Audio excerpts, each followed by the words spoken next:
Par detaļu plānām nekustamajā īpašumā Tālrīti obligāto pagastā vērtības nodošana pusē apgriešanai. Apvienotās lūdzu. Jā, labrīt. Tad ir saņemts iesniegums no Sijā Valguma, kas ir izstrādājuši šo detaļu plānu nekustamajā īpašumā Tālrīti. Tad lūgumu nodot šo detaļu plānu redakciju publiskai apspriešanai un atzinības saņemšanai. Tad es šo detaļu plānojumu esmu izskatījis, tad šī lēmuma pielikumā jums ir ziņojums par atbilstību izstrādes darbu uzdevumam. Un tātad ir sagatavots lēmuma projekts par šī detaļu plānojuma redakciju nodošanu publiskai apspriešanai tad no šī gada 24. novembra līdz 22. decembrim. Paldies. Jautājumu ziņotājiem. Ir priekšlikums konstatēt sagatavotā lēmuma projekta par lūdzu balsot. Pret. Atturās. Paldies. Attiecībās iespējams jautājumiem par grozījumiem augstākās pašvaldības aģentūrās Melnkalnes iemūtas reorganizācijas dzīvotums lūdzu.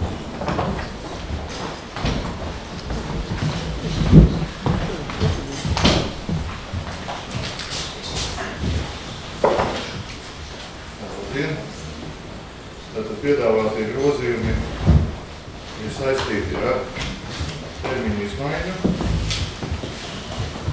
Ņemot vērā saspringto procesu kā tādu un gada beigas, tad es piedāvāju grozīt punktu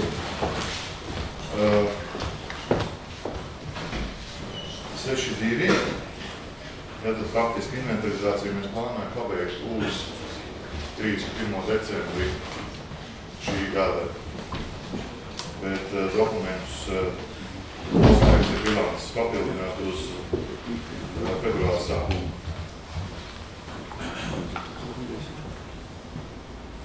Tad arī punktu 6.3.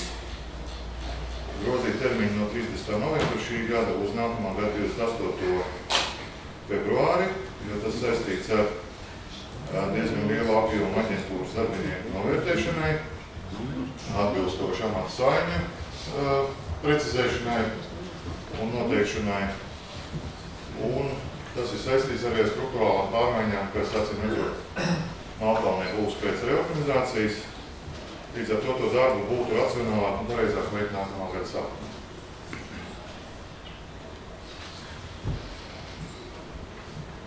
Un attiecīgi punkts 6.5 no iepriekšējā lēmuma arī pagarināt līdz 28.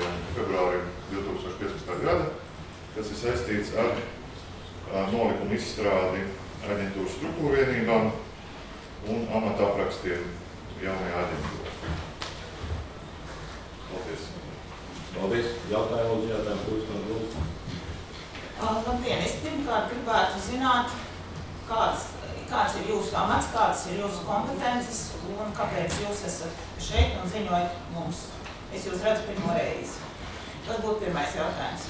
Otrs jautājums būtu par to, mainot punktus tātad minētos nolikumā. Es saprotu, ka bilances šajās aģentūrās tiek slēgtas ar šī gada beigām.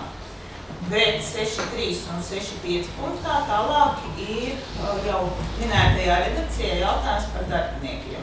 Tātad, kas notiek ar darbiniekiem un struktūru šajos 2 mēnešos līdz tam 28. februārim?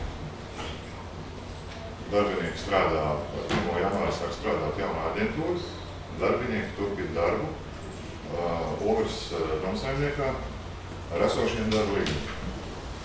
Un tātad kā likumdošana nosaka, kas reorganizācijas rezultātā darbiniekam ir jāsaņem kāds dokuments, brīdinājums, uzteikums, kas un... Jā, brīdinājums par juridiskās personas maiņas.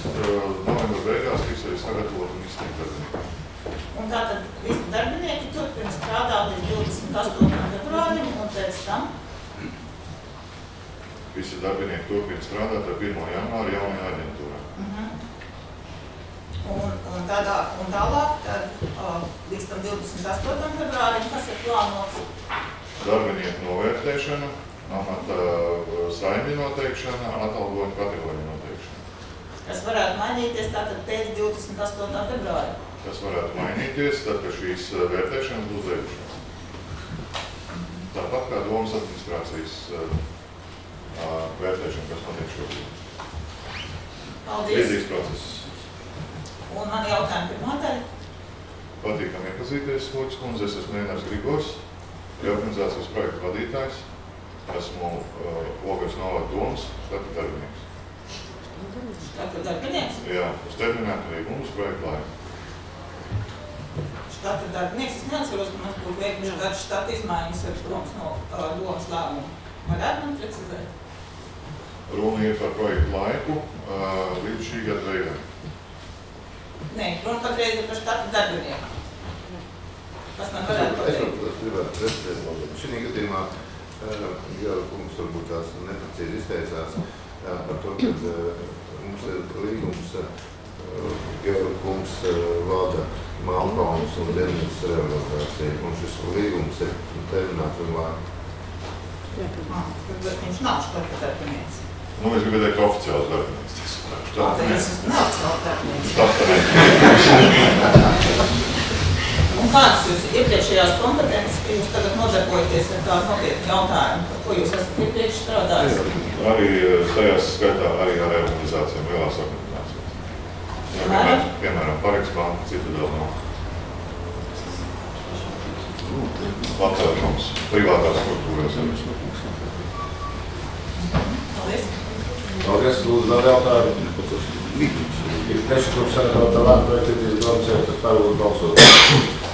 Pret. Atturās.